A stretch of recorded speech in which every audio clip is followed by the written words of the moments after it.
Hello, good morning. Durga Pal ma'am की class में आप सबका स्वागत है। Good morning class, welcome back to Durga Pal ma'am's class. आज की क्लास में हम पढ़ रहे हैं क्लास 2 का 13th चैप्टर सारंगी बुक से तालाब। इसकी कहानी मैं आपको सुनाऊंगी पढ़ करके, एक एक शब्द का अर्थ समझाते हुए, और फिर करेंगे हम इसके क्वेश्चन आंसर्स। तो अपनी बुक खोल लीजिए अगर आपको खोलनी है, अदरवाइज आपके सामने चैप्टर तो आ ही रहा है। शुरू करते हैं इसे। इस तालाब का नाम छोटा तालाब है। यहाँ तुम्हें कई लोग दिखेंगे। केंचुए, सांप, केकड़े, मेंढक, कनखजूरे, 2 कछुए और उनके साथ बच्चे, ये लोग दिखाई देंगे। इस तालाब के अंदर कुछ ऐसे जीव दिखाई देंगे जो पानी में रहते हैं। मछलियाँ पता नहीं कितनी होंगी, पानी में मछलियाँ भी रहती हैं, लेकिन पता नहीं मछलियाँ इसके अंदर कितनी होंगी। तालाब का नाम छोटा तालाब है, शायद ये आकार में थोड़ा छोटा होगा। मच्छर जैसे कई उड़ाकू तुम्हें वहाँ मिलेंगे। उड़ाकू, उड़ाकू का मतलब है उड़ने वाले कीट, जो उड़ते हैं वो वाले कीड़े। तो मच्छर भी उड़ने वाला कीड़ा है। तितलियाँ मिल जाएंगी, गिलहरियाँ मिल जाएंगी, चींटियाँ मिल जाएंगी, और कभी कभी छिपकलियाँ और गिरगिट भी इधर चले आते हैं। तो छोटे तालाब के पास बहुत सारे जीव, कीट, कीड़े वगैरह बहुत सारे आते हैं। केंचुए रहते हैं वहाँ पर, सांप हैं, केकड़े हैं, मेंढक हैं, कनखजूरे हैं, कछुए भी हैं, कछुओं के बच्चे भी हैं, और उसके साथ साथ बहुत सारी मछलियाँ हैं, तितलियाँ, गिलहरी, चींटियाँ, छिपकली, गिरगिट, बहुत सारे उस तालाब के पास रहते हैं।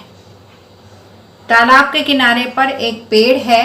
इस पर मकड़ियों के जाले हैं और चिड़ियाँ, पेड़ के ऊपर चिड़ियाँ भी आकर बैठती हैं। उनका तो पूछो ही मत, कौए, मैना, तोते, किंगफिशर, फाख्ता, तो ये सब भी वहाँ पर उस पेड़ पर आकर बैठते हैं। आजकल सर्दियों के दिन हैं, मैं रोज इस तालाब को देखने आती हूँ। यहाँ इन दिनों सारस आए हुए हैं। सारस आए हुए हैं मतलब सारस कहीं और से आए हैं सर्दियों में यहाँ, और उसके बाद जब गर्मी आएंगे तो वो यहाँ से चले जाएंगे।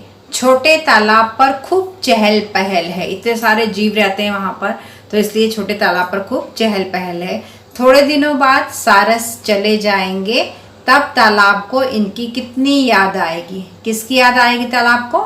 सारस की। सारस कुछ दिनों बाद जब गर्मी का मौसम आएगा तो यहाँ से चले जाएंगे। अभी वो सर्दियों में इस तालाब में आए हुए हैं, तो फिर तालाब को इनकी बहुत याद आएगी जब ये यहाँ से चले जाएंगे।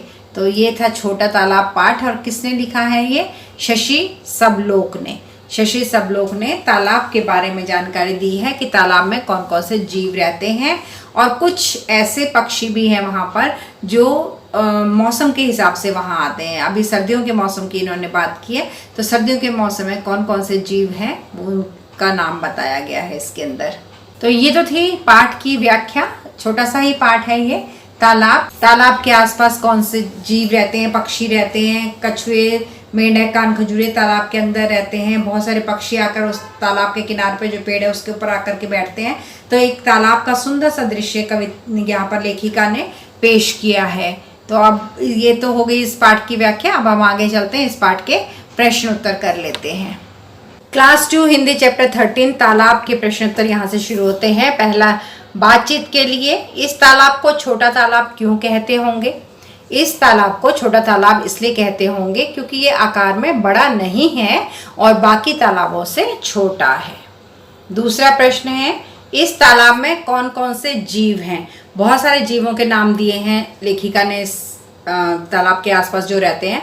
केंचुए, सांप, केकड़े, मेंढक, कनखजूरे, 2 कछुए, उनके बच्चे, और सर्दियों में सारस भी आती है। तीसरा प्रश्न है, तालाब के पास इतने सारे जीव क्यों रहते होंगे? तालाब के पास पानी है, घास है, पेड़ पौधे हैं, इसलिए वहाँ पर मछलियाँ, मेंढक, पक्षी और दूसरे जीव आते हैं, क्योंकि उन्हें वहाँ पे खाना भी मिलता है और पीने के लिए पानी भी मिलता है, तो वो तालाब के पास रहना पसंद करते हैं। अगला प्रश्न है, तालाब को किन की याद आएगी और क्यों? तालाब को सारस की बहुत याद आएगी। क्यों? क्योंकि सर्दियों के बाद सारस वहाँ से चले जाते हैं, तो इसलिए तालाब को उनकी याद आएगी। अगला प्रश्न है, कहानी के इस वाक्य में उड़ाकू का अर्थ क्या हो सकता है? कहानी में एक वाक्य लिखा हुआ था, एक सेंटेंस था, मच्छर जैसे कई उड़ाकू तुम्हें वहां मिलेंगे, ये सेंटेंस था। तो इसमें जो ये उड़ाकू शब्द दे रखा है, इसका क्या मतलब है ये पूछा गया है आपसे कि उड़ाकू का क्या मतलब है। देखो बच्चों, उड़ाकू का मतलब है उड़ने वाला, यानी कि ऐसे छोटे छोटे से कीड़े, ऐसे छोटे छोटे से जीव जो उड़ सकते हैं उनको उड़ाकू कहा गया है। जैसे मच्छर उड़ सकता है, मक्खी उड़ सकती है, तितली उड़ सकती है, तो इनको उड़ाकू कहा है। अगला प्रश्न हमें दिया हुआ है, नीचे दिए गए प्रश्नों के उत्तर अपनी कॉपी में लिखिए। ये आपको लिखना है। पहला प्रश्न है, सही या गलत पर घेरा लगाइए और कारण भी बताइए। तो प्रश्न है कि ये सारस हमेशा उसी छोटे तालाब के पास रहेंगे। ये है सही या गलत? गलत, क्योंकि इस पाठ में साफ साफ लिखा गया था कि सारस अभी आए हैं सर्दियों के मौसम में, लेकिन बाद में ये यहाँ से चले जाएंगे तो तालाब उन्हें बहुत याद करेगा। अगला है, यह कहानी गर्मियों में लिखी गई है। सही या गलत? गलत, क्योंकि ये कहानी सर्दियों में लिखी गई थी। ना तो सारस वहाँ हमेशा रहेंगे और ना ही ये कहानी गर्मियों में लिखी गई है, तो ये दोनों गलत हैं। अब इनका कारण हम लिखते हैं। तो हमने घेरा लगा दिया है, अब इसका हम कारण बताते हैं। थोड़े दिनों के बाद सारस वहाँ से चले जाएंगे। उसमें लिखा था सारस हमेशा वहीं रहेंगे, नहीं नहीं, थोड़े दिनों बाद सारस चले जाएंगे।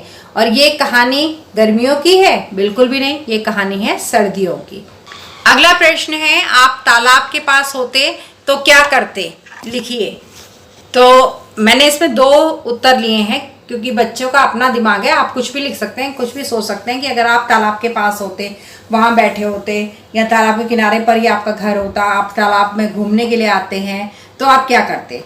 पहला प्रश्न मैंने लिया है कि अगर मैं तालाब के किनारे बैठती होती तो मैं सुंदर सी ड्राइंग बनाती, या फिर बनाता, बॉय है तो बनाता लिख सकता है, मैं तालाब के किनारे बैठकर सुंदर सी ड्राइंग बनाती। और दूसरा उत्तर, अगर किसी बच्चे को ड्राइंग में इंटरेस्ट नहीं है, कोई अच्छी सुंदर ड्राइंग नहीं बना सकता, नहीं बनाना चाहता, तो वो क्या करता? अगर मैं तालाब के पास होता तो वहां बैठकर ठंडी हवा का आनंद लेता, मछलियों को तैरते हुए देखता और पेड़ों के पास में खेलता। हम किसी भी कारण से आ सकते हैं तालाब के पास, खेलने भी जा सकते हैं। तो यहाँ पर 2 उत्तर हैं, आपको दोनों में से जो भी लिखना हो आप अपनी पसंद से लिख सकते हैं। है इसका अगला प्रश्न, और यहाँ पर हमें लिख कर दे रखा है, श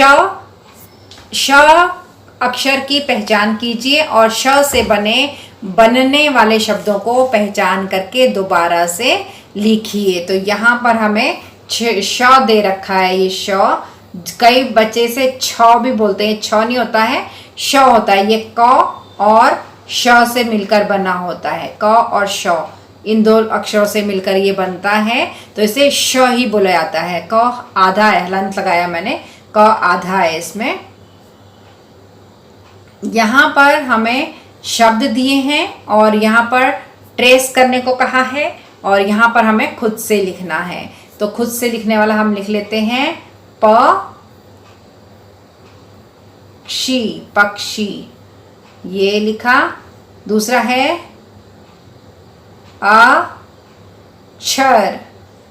अक्षर, और तीसरा है कक्षा, कक्षा।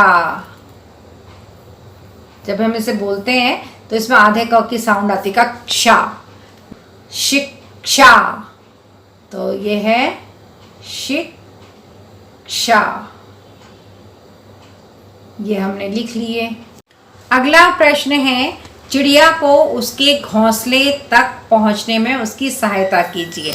ये बहुत इंटरेस्टिंग क्वेश्चन होता है। चलिए हम चिड़िया को पहुंचाने की कोशिश करते हैं उसके घोंसले तक।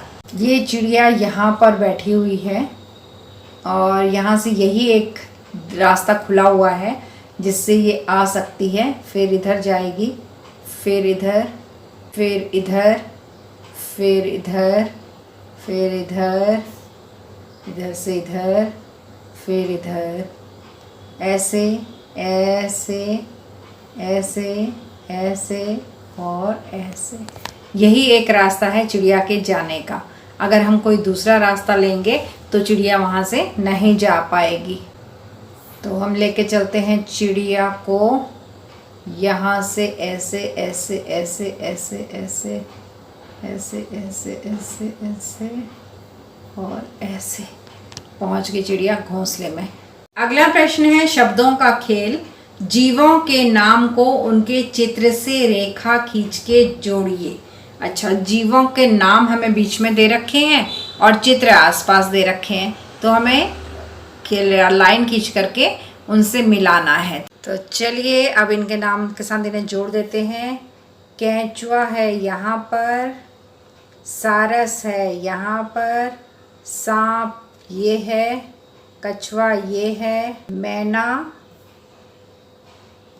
कौवा, फाख्ता ये है, किंगफिशर सबसे ऊपर पहले नंबर पर, और मछली है ये कर दिया हमने सभी जीवों का उनके नाम के साथ मिलान रेखा खींच करके। तो ये थे सारे प्रश्न उत्तर क्लास 2 चैप्टर 13 तालाब के सारे प्रश्न उत्तर मैंने आपको करा दिए। कैसे लगी आपको वीडियो, प्यारा सा कमेंट लिखना मत भूलिएगा। अगर वीडियो पसंद आ गई है, आपने पूरी वीडियो से पार्ट पढ़ लिया है, प्रश्न उत्तर कर लिए हैं, तो अब करिए 4 काम। पहला है लाइक के बटन को दबाना, दूसरा है अपने 2 दोस्तों के साथ इस वीडियो को शेयर करना, तीसरा है दुर्गा पाल मैम की क्लास को सब्सक्राइब करना, और चौथा है बेल आइकन को दबा देना ताकि आगे आने वाली वीडियो के नोटिफिकेशन आपको तुरंत मिल जाएं, आपको पता चल जाए कि कौन सी नई चैप्टर की वीडियो आई है। तो अब चलते हैं, मिलेंगे अगली वीडियो में, तब तक के लिए tata, bye bye and love you all. Thanks for attending Durga Pal Ma'am's class.